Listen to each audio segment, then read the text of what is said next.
Hello and welcome to the Villa Park podcast. It's me, Rich, and I'm back with Talking Tactics. It has been way too long since we've done this show. I've been away last week.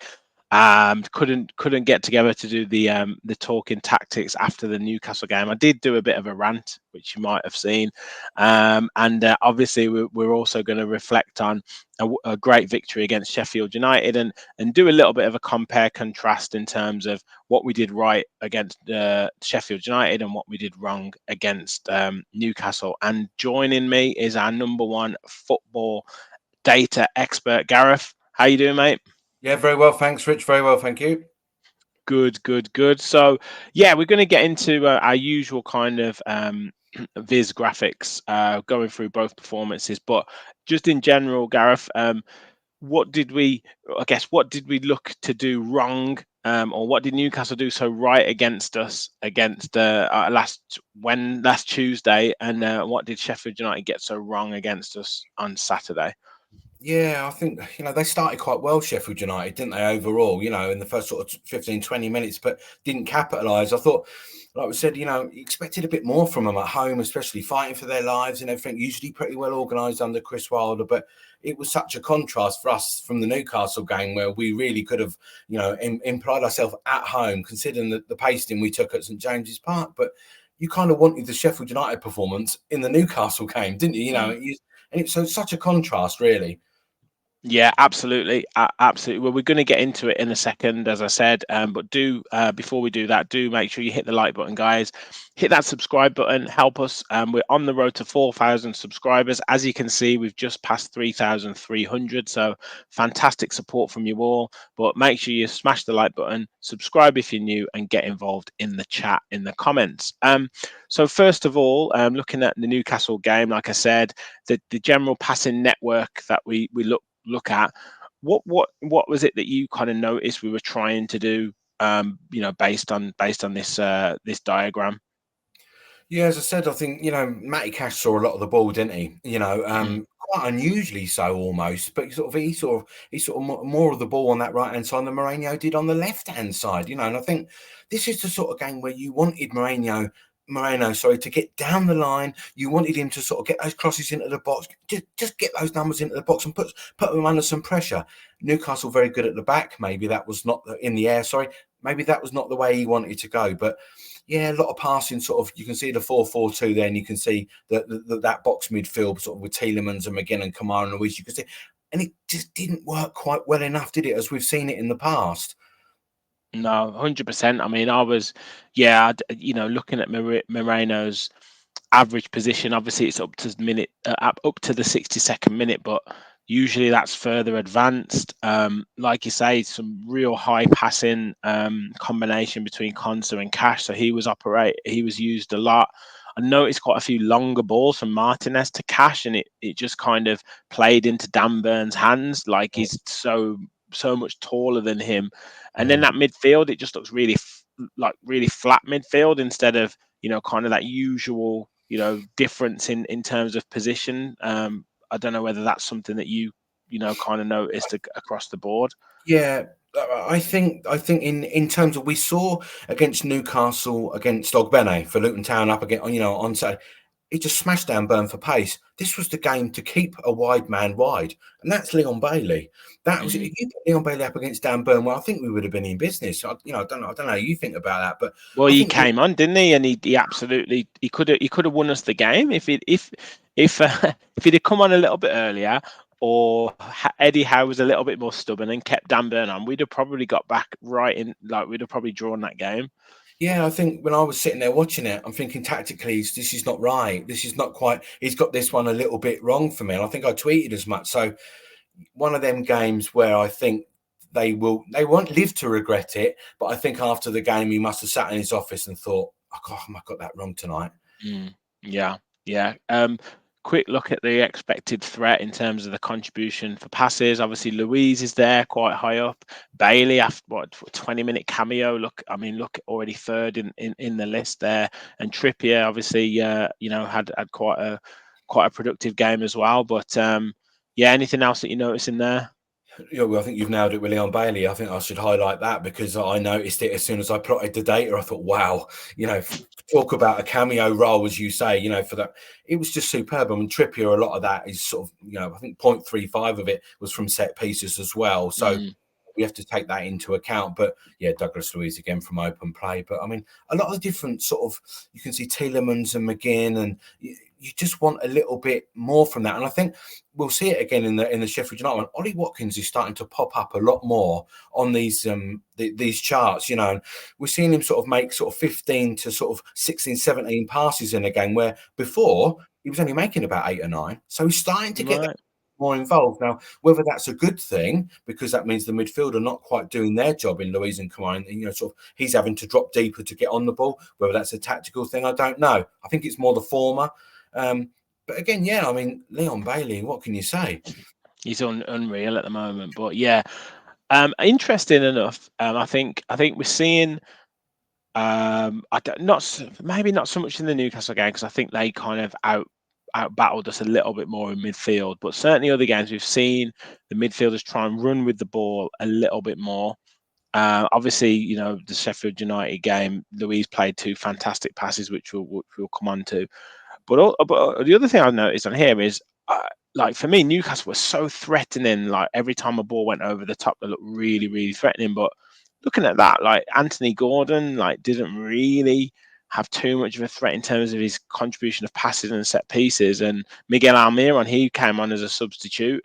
It's just interesting when you look at the data and you think, when you're at the game and you think Anthony Gordon was so dangerous, but from his passing in terms of the threat, he wasn't that much of a danger. No, when you look at sort of a player like Anthony Gordon, and Leon Bailey is quite sort of very similar in the way that they play. So their expected threat from carries is probably where Okay. where they're gonna nail it. Whereas in someone like a central midfielder like Guimaraes, for example, his expected threat, a lot of it would come from passes and not carries. So yeah, you can but you can see that that equates to what it is. You plot those. Anthony Gordon would obviously be a better at carrying the ball than Douglas Luiz, for example. So yeah, it's a fair point. Yeah, that's good. No, that's really helpful. Quick look at the XGs, so the shot map.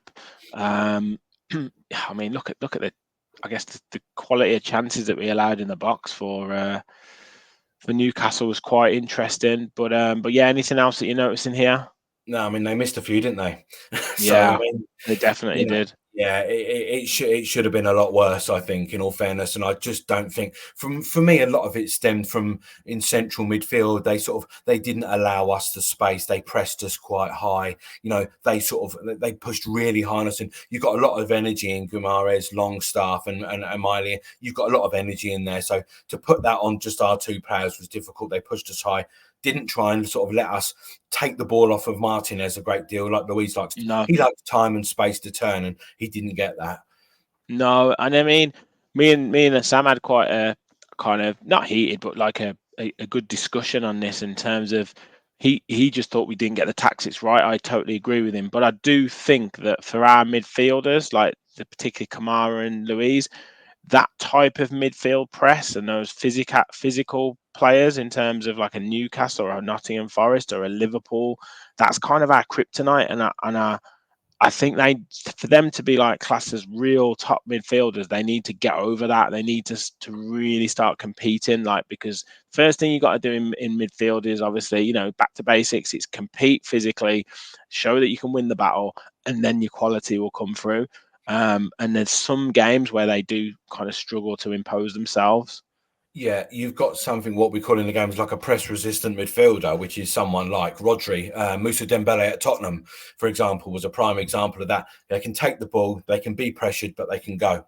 They can turn, they can pass, they can take that pressure. And you're right. Kamara is probably closer to that than what Dougie is, I think, for me. I think if Dougie's put under pressure, he's sort of a little bit hurried and such. But no, neither of them are in that class, and that's what you want. And Rodri plays on his own in that position. Yeah. So, he's happy to receive and things like that. We've got 2 there for Villa. Yeah. We've got to be a little bit better. Yeah. I think they're better when they play in sort of like a pivot, if you like, where one can receive, one is further forward. I think they play a lot better when it's like that. Yeah, definitely. Just final little look at the timeline. Again, anything that you kind of pointing out here in terms of XG timeline or picture of the match? I think it's a game of two halves from a Villa perspective, isn't it? And we don't take a shot in the first half. They score 2 goals in the first half, and in the second half we managed to get a few shots off. We score 1 goal. Newcastle don't bother shooting in the second half. So Yeah, I think we were lucky. we score for them. We score Yeah, for them in the exactly. second half. Yeah, Yeah, and yeah. I think it'd be fair to say that Cher could have had a hat trick on his own, and he probably should have done, to be honest. So, to get a centre back to get a potential hat trick against you is quite embarrassing, isn't it? It was just, yeah. I mean, their first goal was a little bit of poor defending from set piece, and then the second goal, obviously, we didn't close it down on the edge of the box. So there's a few things to work on there. I guess one of the positives I would say out of losing a game like that is, you can see the set pieces, you kind of know where you need to improve, which is one of those things. It's not a drastic kind of thing. It's like compete better in the box, be quicker to react to things, and you should be fine. Yeah, and I think it's also where we miss Tyrone Mings a lot, is sort of that first man to clear the ball, or, we haven't sort of got that first man where he's positioned, where he's usually that one to clear the ball away. And yeah, I think Austin will have his work cut out last couple of weeks. Well, look, on to more positive outcomes. Obviously, yeah, it's difficult. It's not to say it's a rot or anything like that, because I think it's too harsh to say we stopped the rot. But we certainly kind of gave a real much needed confidence boosting win. We thought, like you said, that Sheffield United, after getting a point at Villa Park, would be a bit more sturdy in terms of their resistance, but clinical finishing. The game goes out of sight really, really quickly, and we managed to score 5 goals, 5 different scorers. So it's got to be taken as a real positive. Yeah, I think my viewpoint of it a lot of is when I see fans sort of give people grief, and we all get it. We all give our viewpoints. Is that we're spoiled this season? Let's not be wrong. We've been quite poor in recent years, and we've been really spoiled this season. So our expectations naturally go up a level. And when we see performances like against Newcastle United, for example, we think that something is going to go awry. Well, that's a perfect response, isn't it? The next game you want, with all due respect, is probably a Sheffield United, and we got that response. But yeah, the 5-0 is a 5-0. That's what it is. Exactly. Well, let's have a quick look at the passing network here.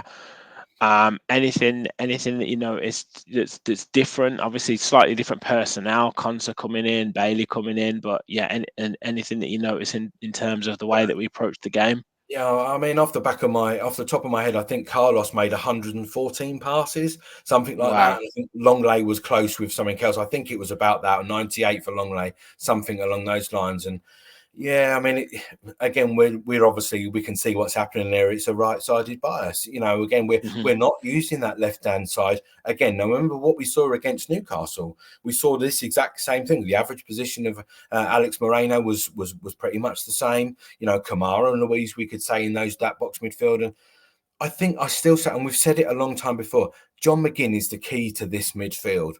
It's all dependent on where he plays. If he plays more centrally, then we have, we're quitting. As we can see, he was the first to that goal. As soon as that rebounded off the post, he was the first there, and that's because he's advanced in midfield a lot more.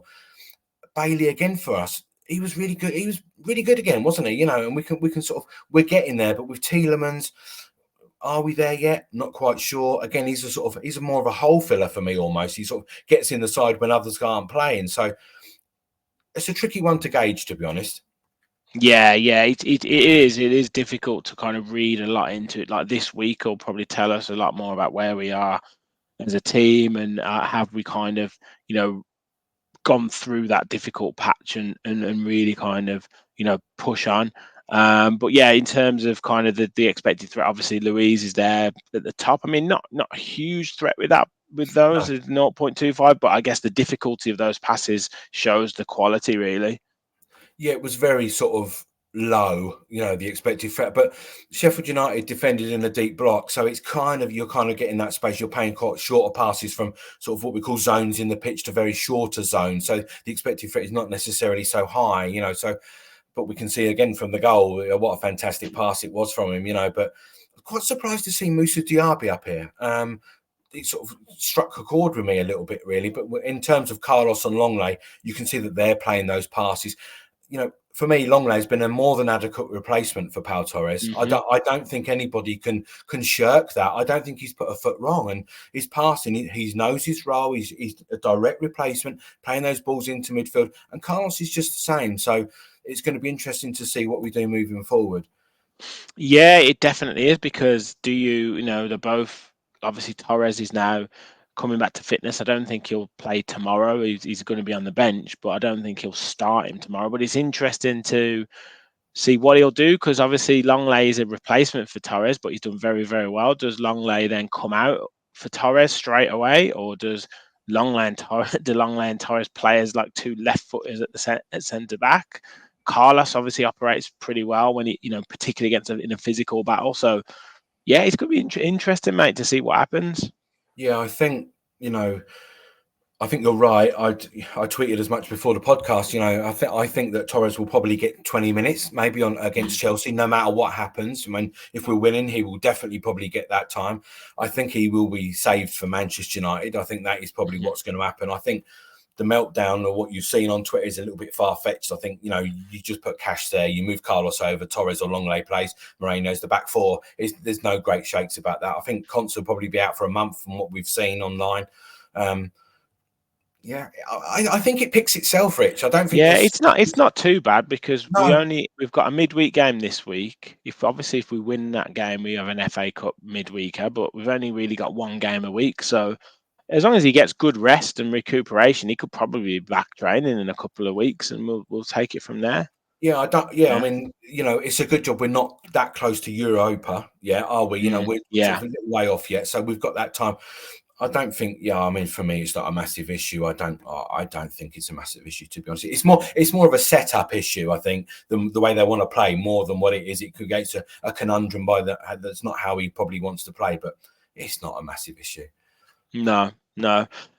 Quick look at the XG on Sheffield United shot map. I mean, yeah, look, good. Obviously, 5 goals. You're going to have a decent XG. Good to see quite a few shots and chances inside the box. But yeah, I mean, anything else that you wanted to spot?